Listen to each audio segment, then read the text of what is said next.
I am the other guy in a romance novel, the dependable one she settled for. In the end, the female lead, Ava Mitchell, married me, while the hero, Ethan Vance, was left to live forever with the regret of losing the love of his life.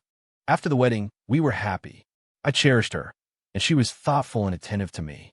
I have a sensitive stomach, so she learned how to make a comforting chicken and rice soup for me. When I had to travel for work, she'd have everything packed and arranged in advance. No matter when I came home, she always left the light on for me. Just when I thought she had truly fallen in love with me, Ethan Vance came to San Francisco. Ava rushed to the airport in the middle of a torrential downpour to meet him. That same day, on my way home, I was in a serious car accident. It was late at night when I woke up in the hospital. Thunder cracked outside, and the storm raged on. But the woman who would normally have been heartbroken to see me with so much as a scratch was nowhere to be found. My assistant was dozing on the sofa nearby. Seeing me awake, he immediately stood up. "Mr. Cole, you're awake. Where's Ava?" A sharp pain shot through my head, which felt like it had been hit with a sledgehammer. My vision swam. My assistant lowered his gaze, hesitating before he spoke. "Mrs. Cole left before the accident. The driver said that Mr. Vance from Chicago flew into town. She went to see him." He trailed off, glancing at me nervously to gauge my reaction. Ethan Vance. My hand, resting at my side, clenched into a fist. I hadn't heard that name in a long time. Ava had loved him for 6 years. A little over a year ago, he'd flaunted his new girlfriend in her face, and after 6 years of pain, she finally had the strength to leave. I had been waiting for that day. So when I heard she had left Ethan and had nowhere to go, I went to her side as fast as I could. Everything that followed felt natural, and we got together. After failing repeatedly to win her back, Ethan Vance had to watch as she married me. Our married life was peaceful and happy.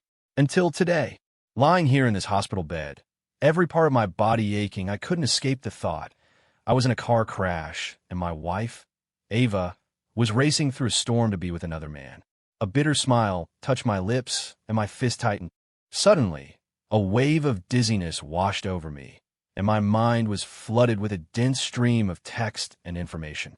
It took a long time for me to recover from the shock. The text that had just poured into my head told the story of Ava and Ethan.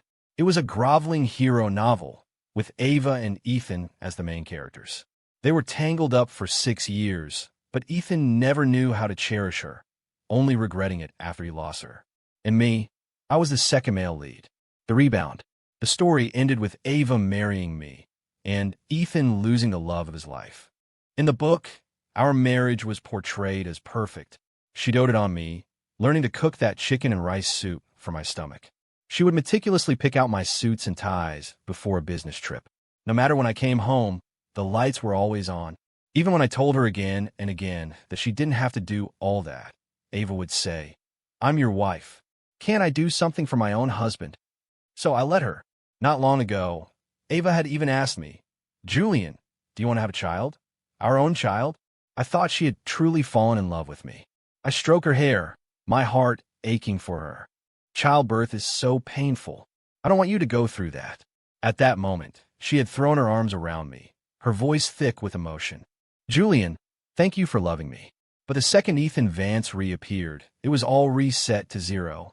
Now, having suddenly received this story, I read over every single line in my mind. It was only then that I understood.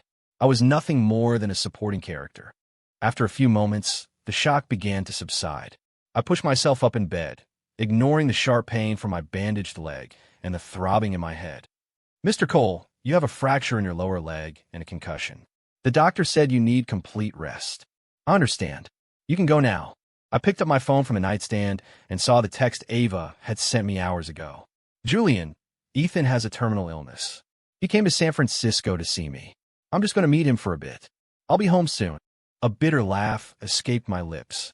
The moment I heard the name Ethan Vance, I knew I had lost. Even if the story in the book was over, even if she had married me, the only person in her heart had always been Ethan.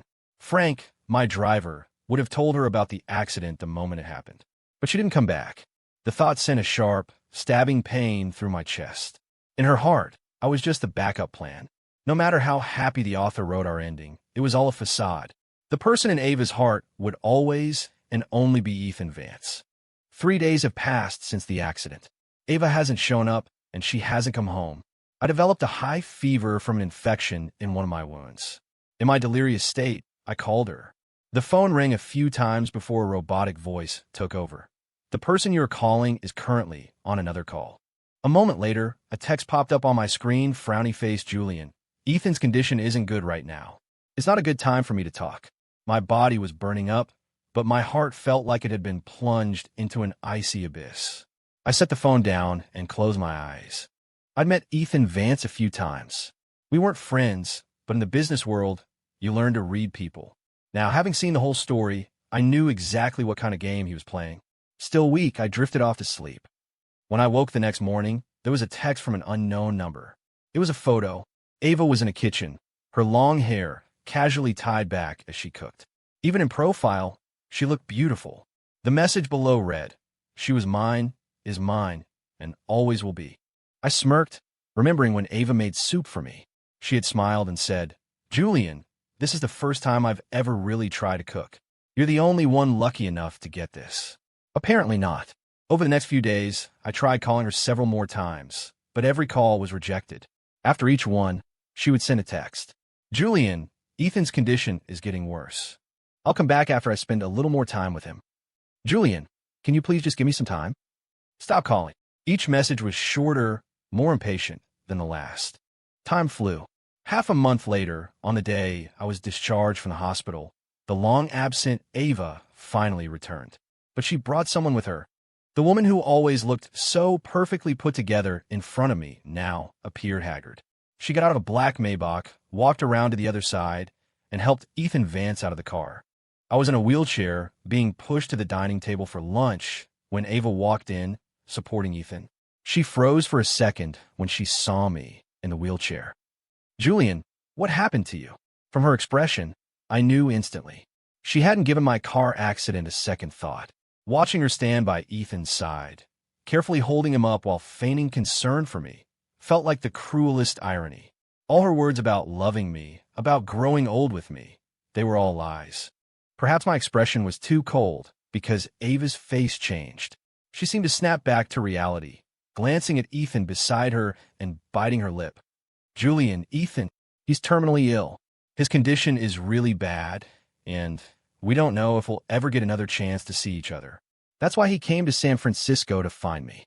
I was just keeping him company." I didn't answer her. I just had the housekeeper push my wheelchair over to the sofa. I picked up a file from the coffee table and handed it to her. She looked at me, confused, then took the file. As she read the words on the page, the color drained from her face. "You want a divorce?" Her hand, holding the divorce papers, trembled slightly. Her voice was filled with disbelief. "Is this because I want to see Ethan?" "Yes." As the word left my lips, her face grew even paler. "You know, we broke up. I'm only with him now because we're still friends." Friends, right? There are 330 million people in this country. Who's short a friend? Just friends is the oldest excuse in the book, a cover for one person's lingering hope and the other's unresolved feelings. I didn't want to waste any more time. "Sign it," I said coldly. "When you're free, we'll go to the courthouse and file the paperwork." "Julian," Ava was starting to panic. She let go of Ethan and took a step toward me. But just then, Ethan, who had been silent the whole time, finally spoke. "Ava, I don't feel well." He said only those 5 simple words, and Ava immediately spun around and rushed back to his side. "What's wrong? Are you feeling dizzy again?" She held him so carefully, her face etched with worry, her eyes filled with pain for him. I smirked, my eyes meeting Ethan's over her shoulder. His face was a mask of discomfort, but his eyes were full of victory. After all those years with Ava, he knew exactly how deep her feelings ran and precisely how to manipulate her. His gaze toward me was hostile, a clear warning. He was showing me that no matter what I did, Ava would only ever love him. "Sign the damn papers and get out." I snapped. "Maria, show our guests the door." I couldn't stand to watch them anymore. Another second of their charade felt like poison to my eyes. I turned my wheelchair and headed for my study. In the end, Ava left with Ethan. As the sound of their footsteps faded, I stopped my wheelchair and glanced outside. They were already in the car. Watching the black Maybach pull away, I let out a self-deprecating laugh. I should have known. The second choice is always just the second choice. Maybe I was destined by the novel's plot to love her, to wait for her. But no matter how much the second guy gives, the heroine's heart will only ever truly belong to the hero. I went into my study and started catching up on the work that had piled up. At 3 in the morning, I rubbed my tired eyes, about to make some tea, when my phone buzzed. It was a picture. On a large bed, Ethan and a naked Ava were wrapped around each other. The pose was intimate, his fingers tangled in her long hair. The parts of her neck and shoulders that were visible were covered in bruises. One look was all it took to understand what had happened. A sharp pain lanced through me. I closed the photo. I never thought Ethan would stoop to such a cheap, cliched tactic. A grown man pulling these kind of stunts to get a woman back. It was pathetic.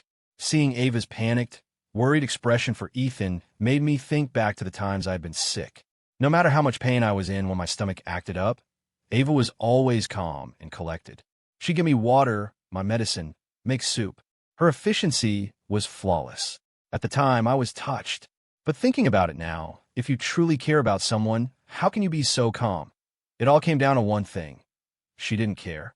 Because she wasn't worried, because she didn't love me, she was just completing a task, doing what a wife was supposed to do. Thinking about it that way, I suddenly felt like there was nothing to be upset about. A person who doesn't love you, it's better that she's gone. I pushed all emotion aside and dove back into my work. It wasn't until the sky outside began to lighten that I realized I had pulled an all-nighter. At least the backlog of work was mostly cleared. But just as I came out of the study, Maria approached me. "Sir, your wife is back." I was already exhausted from working all night. The news that Ava was back made me instinctively frown. I had no energy to deal with her drama. Ava stood in the doorway, wearing a different set of clothes, a wronged expression on her face. Perhaps from watching over Ethan all night, there were dark circles under her eyes, and her eyes were bloodshot. Seeing me, she bit her lip, her hands clenching at her sides. "Julian, I never wanted to divorce you. I know you must have misunderstood things with Ethan, right? I can explain. I'm not the type to drag things out. If it's over, it's over." Seeing her wavering between the two of us, unable to commit, was just laughable. Laughable that she was so indecisive, so entangled, and so blind to her own heart. I smirked. "Misunderstanding? I have eyes and ears. I can see things perfectly clearly. As for you, Ava, you've been playing a part for an entire year. Did you start to believe your own act?" At my words, Ava stared at me in disbelief, her eyes darkening. "Julian, what are you talking about? I don't want to make this uglier than it has to be. If you have any self-respect, stop trying to have your cake and eat it too."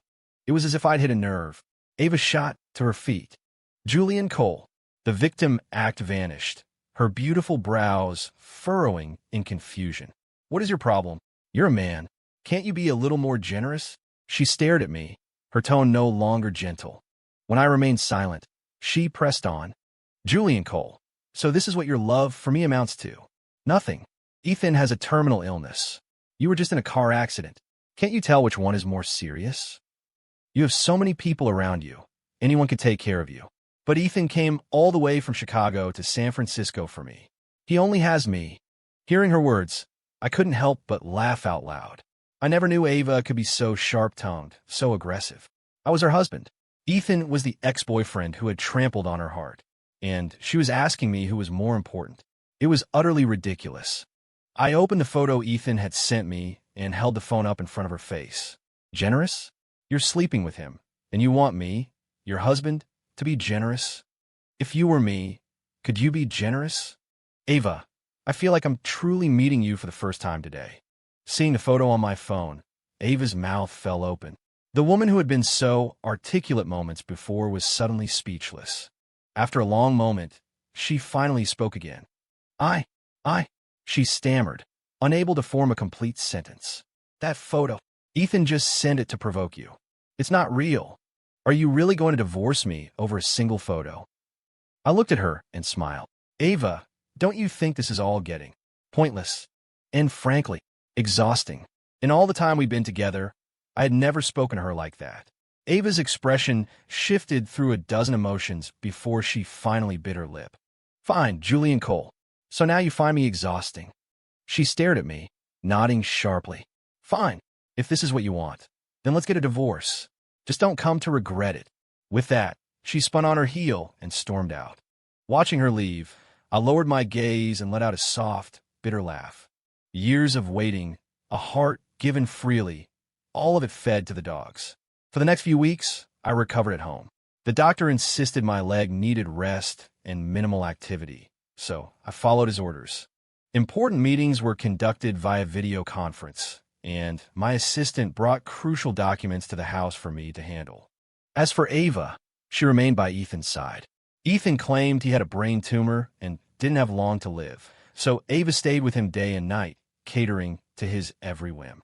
Before all this, Ethan and I had only crossed paths at a few business functions. We had no private contact. Now, however, I was getting anonymous texts and photos every few days.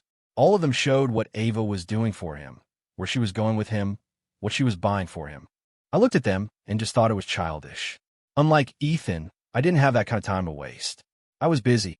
A new resort project was up for bidding in Chicago. The project itself wasn't massive, but its prime location and government backing meant the future return on investment was high. Several companies had their eyes on it. I was determined to win this project, so I poured all my energy into it, going over the proposal with my team again and again to ensure it was flawless. While I was busy with this, Ava didn't seem to grasp how serious I was about the divorce. Since she stormed out of the house that day, there had been no word from her. She hadn't sent over the signed papers, nor had she contacted me to set a date to file them. Instead, she would occasionally post vague, dramatic updates on her Instagram. Promises are sincere when they're made, but sincerity can change in a heartbeat. In love, someone always has to be the first to back down. Other times, probably to spite me, she would post photos with Ethan. You might meet a lot of people in your life, but only one is right. You have to leave the wrong one to find the right one. Whatever she posted, I pretended not to see it.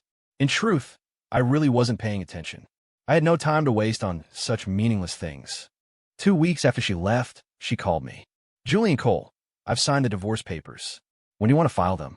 Even though that's what she said, I could hear the hesitation in her voice, as if she was probing, hoping I would refuse. I understood immediately. She still thought I was just angry, just throwing a tantrum.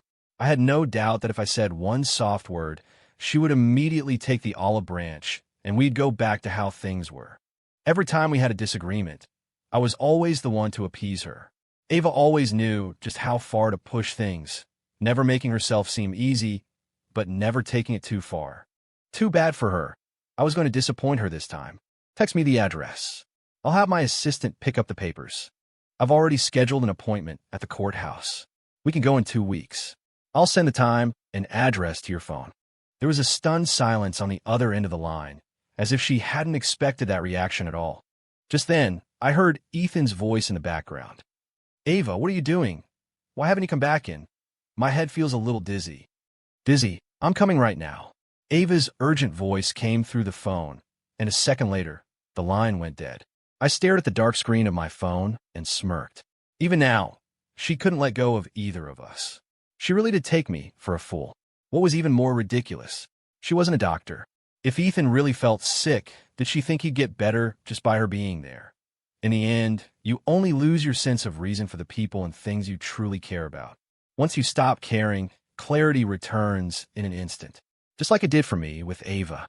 Time flies when you're busy. Another 2 weeks went by. Perhaps because he'd heard that Ava and I were about to finalize our divorce, Ethan stopped sending me harassing text messages. And perhaps because she had Ethan there to comfort her, Ava didn't bother me again either. My life became much quieter. On the day of our appointment, I arrived at the courthouse on time. My assistant had just helped me out of the car and into my wheelchair when I saw Ava walking toward me, holding hands with Ethan. Looking at how inseparable they were, you would have thought they were here to get a marriage license. Let's go. Ava led Ethan over to me, her brow slightly furrowed. This time, even in front of me, she made no attempt to hide their relationship. In fact, she seemed perfectly comfortable with it. Just as Ava was about to follow me into the courthouse, Ethan pulled her back. She looked at him, confused. "Ethan, what's wrong?" When she spoke to him, her voice was exceptionally gentle. Ethan looked at her with deep affection. "Ava, will you blame me for this? It's because of me that you're... You have to be sure about this. I'm afraid you'll regret it later." As he spoke, he reached out and tucked a loose strand of hair behind her ear. A look of pure emotion crossed Ava's face. She raised her hand and squeezed his. "Ethan," she said with utter seriousness, "the fact that you came all the way from Chicago to San Francisco just to see me was enough to move me. How could any of this be your fault? You're a sick man. It's just that some people are incredibly petty." Her words were pointed, and she glanced in my direction as she said the last few. I was already out of patience for their little performance. I lifted my wrist and looked at my watch. "Our appointment is in 5 minutes," I said coldly. "How much longer are you two going to talk?" Only then did Ava let go of Ethan's hand. She looked at me intently, and after confirming that there wasn't a single trace of regret on my face, she walked toward me. "Let's go inside." The paperwork was processed quickly. When we walked out, Ethan was still waiting outside. Seeing the divorce certificate in Ava's hand, he raised an eyebrow, a flicker of triumph in his eyes, as if he had just won a prize. "Ava." He strode forward and pulled her into his arms. "This is great. You're finally mine again." But there was no joy on Ava's face. Her hand holding the certificate tightened, crumpling the document. A few seconds passed before she seemed to come back to her senses. She raised her arms and hugged him back. "Ethan, Ava, you have no idea how much I've suffered this past year without you. Every single night I thought about you. Thank God it's not too late. Thank God I finally have you back." Watching Ethan's passionate declaration of love, I raised an eyebrow slightly. He was quite the actor. I just wondered how long he could keep it up. I had no interest in watching the rest of the play. I had my assistant push me to the car, and we left. In the rearview mirror, I could see Ethan still holding Ava, apparently still in the middle of his heartfelt confession. A few days later, Ava went back to Chicago with Ethan. Except Ethan didn't take her to his villa. He checked her into a hotel. On her first day back in Chicago, I saw her post on Instagram. It was an intimate photo of the two of them, in front of a massive floor-to-ceiling window with a beautiful city skyline at night. Ethan was hugging her from behind. The caption read, "After all this time, I'm finally back by his side." There were a lot of comments from mutual friends, mostly confused. "What is happening? I'm lost. Wait, is there a sequel to Ethan's groveling tour? To win her back after all that? I have no words. Congrats. Congratulations, Ethan, on getting the girl. Don't know what to say, but good luck. Congrats, Ethan." The last two comments were from Ethan's best friends, Leo Song and Ben Carter, a couple of rich playboys who spent their days partying. I glanced at the comments, chuckled, then closed my phone and went back to work. The bidding for the Chicago resort project was in 2 days. I had to be there in person. I needed to get through the last few files on my desk tonight. The next morning, I flew to Chicago. I spent a day resting at my hotel and taking a few remote meetings. The day passed quickly. As soon as I arrived at the bidding conference, I ran into an old friend, David Shun, the head of the Shun Corporation. "Julian, I can't believe it. We're both eyeing the same project." I smiled and exchanged a few pleasantries with him before he suddenly asked, "By the way, Julian, you and Ava..." Ava had already announced it on Instagram, so there was no point in hiding it. I told him we were divorced. David looked shocked. "That Ethan Vance. He's really gone and done it this time." I just shrugged, not reacting to his comment, and returned to my seat. Shortly after I first told Ava I wanted a divorce, I'd heard a rumor. After 6 months of failing to win Ava back, Ethan had found a replacement, a girl who looked about 70% like her. 2 months ago, on Ethan's birthday, Leo Song had jokingly said, "Ethan, do you really love Ava that much? Have you ever thought that maybe you just can't stand losing?" At the time, Ethan had sworn it was true love. "Of course I love her. I can't live without her." TSK, you can tell yourself that. If you really couldn't live without her, you wouldn't have found a stand-in. Besides, she's already married to Julian Cole and has started a new life. You're the only one still stuck in the past. Ethan's face had turned pale with rage. "Even if Ava married Julian Cole, she's still in love with me. All I need is a little sob story, and she'll come running back." One thing led to another, and they made a bet. A bet on whether Ava would leave me for Ethan. And so, Ethan went to San Francisco and lied to Ava, telling her he was dying. Leo had even posted about the bet in their private group chat, letting everyone place wagers, so a lot of people in their circle knew about it. Eventually, the news made its way to me. But Ava, through it all, remained completely in the dark. She truly believed that Ethan was on death's door, that he still loved her, that even in his frail condition, he had to come to San Francisco to see her. She was so moved that she stayed by his side, completely ignoring me, her husband. But in the end, the true love she thought she had found was nothing more than a bet between a few spoiled rich kids. None of that mattered to me now. I had no interest in other people's drama. Everyone has to take responsibility for their own choices. If she wanted to fall into the same trap twice, so be it. The bidding conference lasted all day. In the end, I won the project. As I was about to leave, Ethan blocked my path. His face was dark, a complete contrast to the man he was in front of Ava. "Julian Cole, your wife ran off with me, and you still have the energy to work." I looked at his scowling face and smirked. She's just a woman. If she runs, she runs. What's the point of forcing someone to stay when their heart is already gone? It's just an empty shell. But a project I win, the money I earn, that's real. Wouldn't you agree? Ethan's expression grew even uglier. I just smiled and walked away. Winning the project was just the first step. There was a lot of follow-up work to do, so I had to stay in Chicago for another week. During that time, news about Ethan and Ava kept reaching me. Even if I didn't want to hear it, someone was always talking about it. One day, David Shun invited me out to dinner. As we sat in the restaurant, chatting, he suddenly remembered something and laughed. You have no idea. The night the bidding ended, Ethan went out drinking with Leo and Ben at a club, leaving Ava all alone at the hotel. Everyone in Chicago knows what Ethan Vance is like. He's famously a player. Looks like Ava fell for his tricks again. David said things got ugly that night.